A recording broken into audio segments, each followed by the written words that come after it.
2, and Unit 2 is going to be all about factored quadratic expressions, which may be new to some people.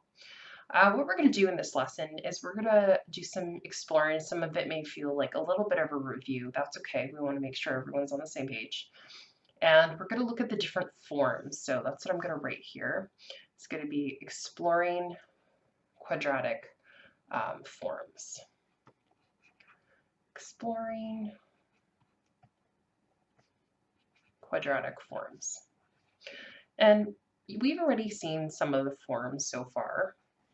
We've seen standard form, we've seen vertex form, and what we're going to be analyzing in this unit is factored form.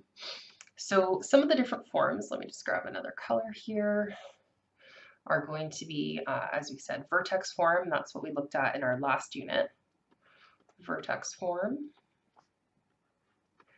And that is the form when we can actually look at this form and tell where the vertex is. Really useful for graphing because we can tell where the vertex is. We can also tell what the step pattern will be. So an incredibly powerful and useful form. Another form we've also looked at, oops, let me change colors here, is standard form. A form that is pretty common but less useful than vertex form in most cases. So this is our standard form. And this is going to be when the quadratic is expressed as y equals ax squared plus bx plus c. And the only limitation, as we talked about before, is a cannot equal 0. It can be any other number, because if that's 0, this whole term is gone and it's no longer quadratic. And then the one we're going to be exploring in this unit is factored form. I'm going to write that down here, factored form. And factored form is going to be a very useful form, and some of you are familiar with it. That's okay, it just means it'll be that much easier for you in this unit. Probably skip ahead a little bit too. And it is usually expressed with some number outside. There doesn't have to be an a value there. So it won't be 0, but it could be a 1 or another number. And you'll have 2 or more sets of brackets here. And x is the same as these ones, but the r and the s are unrelated to these. And we're going to explore that a little bit more.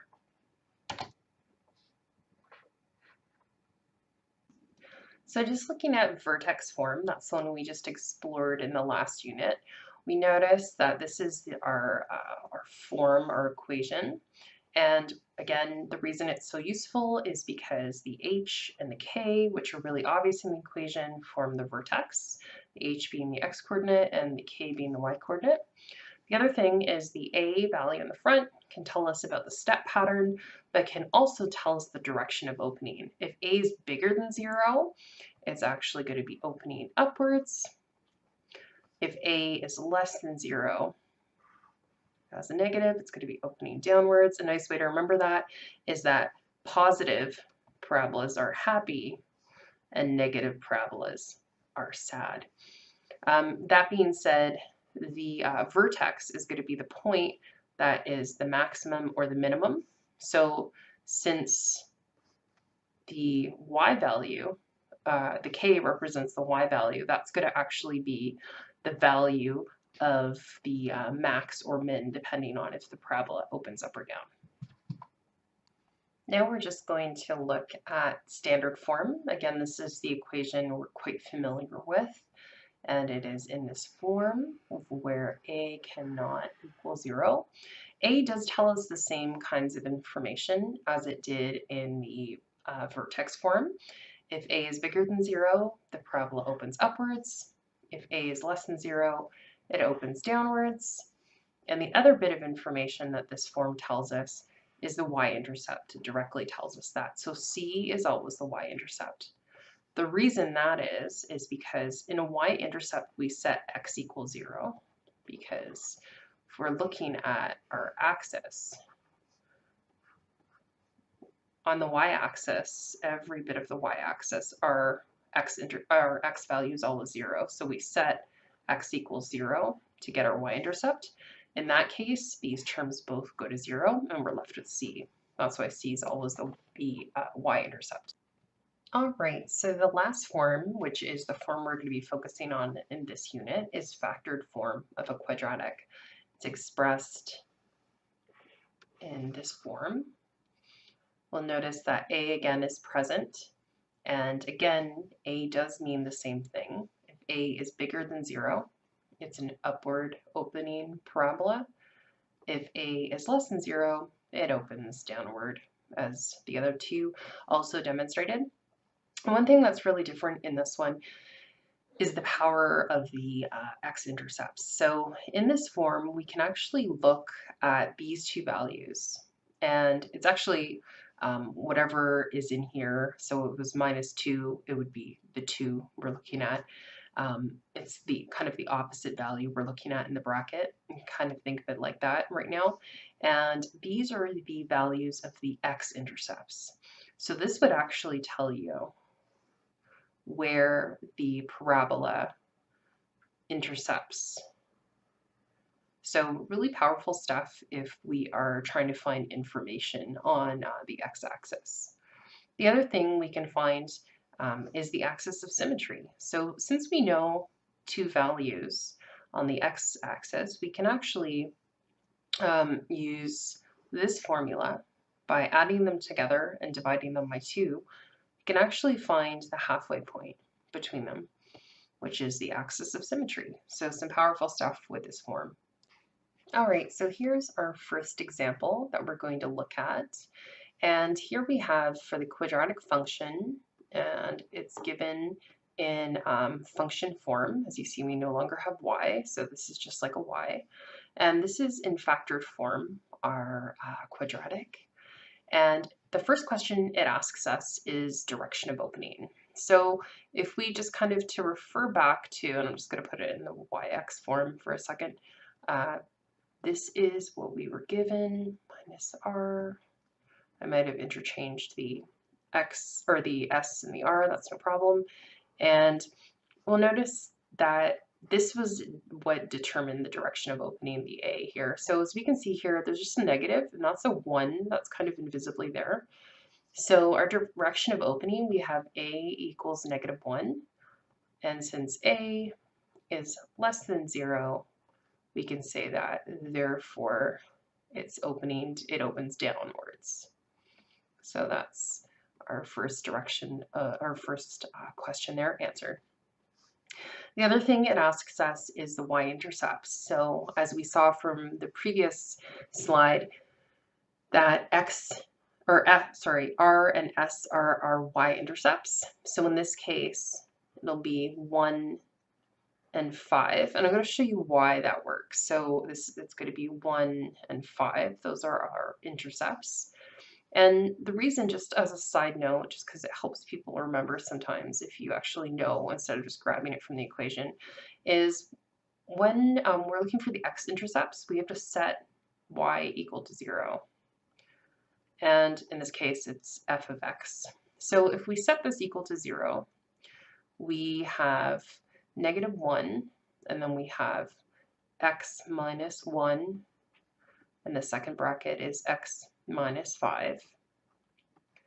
And if you have 3 numbers, and one of them cannot equal 0, so we're not worried about that one. There's no way that -1 can equal 0. No way. But if we have 3 numbers multiplied, because it's this times this times this, if we have them multiplied and it equals to 0, that means that one of these, either this one or this one, has to equal 0 for this to occur. There's absolutely no way it can occur otherwise. This is called a zero product property. A zero product property. And some of you may have learned this in grade 10. Some of you may not have.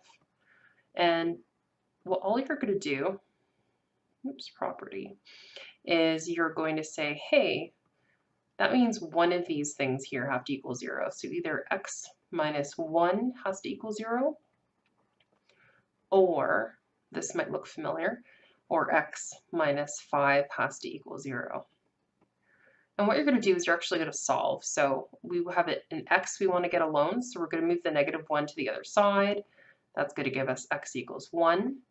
Or in this case, we'll move the 5 or -5 to the other side, and that'll give us x equals 5. So it's basically saying that if this happens, if I plugged this into here or into here, that means this will go to 0. So if I have x equals 1, 1 minus 1, that would give me 0 here. That means the whole thing will be equal to 0. Likewise, if x equals 5, if that gets plugged into here, 5 minus 5 equals 0, that's also going to completely equal 0. So as you can see in both cases, this is why these are our x-intercepts. This is where the y value is going to be equal to 0. Okay, I just kind of made some room here for us, just kind of scribbled out that stuff, just because we're running low on room. The next thing is going to be the axis of symmetry. And as we saw before, that axis of symmetry is going to be x, and this is going to be r plus s divided by 2. So that is our x-intercepts divided by 2. So in this case, we're going to have 1 plus 5 divided by 2. So that's going to be 6 divided by 2, which is going to be 3.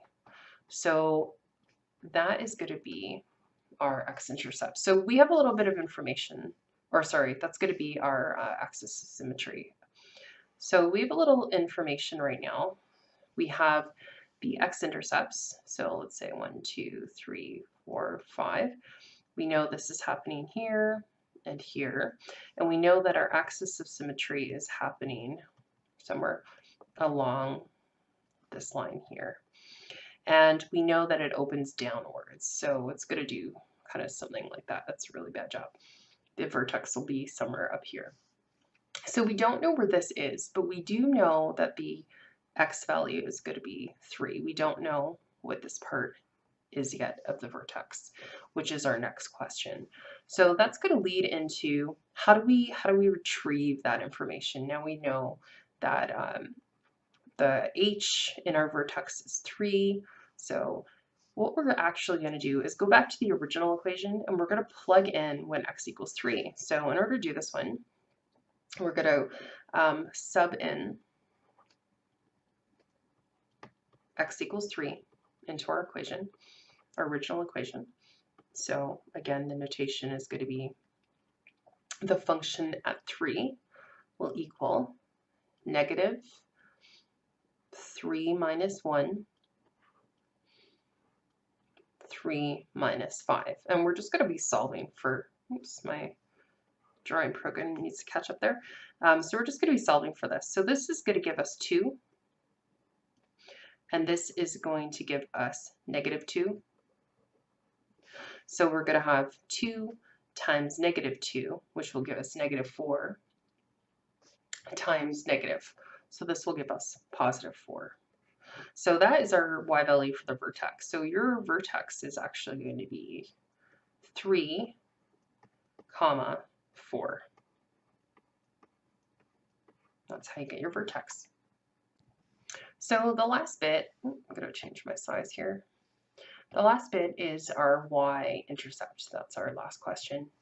And so as we know, the y-intercept is going to happen when x is equal to 0. So in this case, it's probably going to happen down here somewhere. So we kind of are expecting it to be negative. If it's positive, something's wrong because we know that it didn't hit on the positive. So we want to know when x equals 0, what's y. So you're going to actually do the opposite of the x-intercept, and you're going to sub in x equals 0 into there. So I'm running out of room, so I'm just going to do it up here. So my function when x equals 0 is going to be negative 0 minus 1, 0 minus 5. I'm going to get a negative 1 from here and negative 5 from here. So negative 1 times negative 5 will give me 5. But then I have a negative 1 out in the front, so it'll give me negative 5. So my y-intercept is going to be -5. And that makes sense because it should be around down here. So we have all the bits here in order to graph this. Again, it won't show us, or we can use the step pattern now because we do know what A is, but it gives us some really good information. So the factored form will give us the x-intercepts, it'll give us the opening, it can give us the x-axis, or the, sorry, axis of symmetry, and that'll give us the x value for our vertex. We can solve that for the y value. It's a bit clunkier than the vertex form, and then we can also find information on the y-intercept. All right, this is our last example. Again, we're jumping away from, or right now we're jumping away from the factored form, and we're going back into vertex form.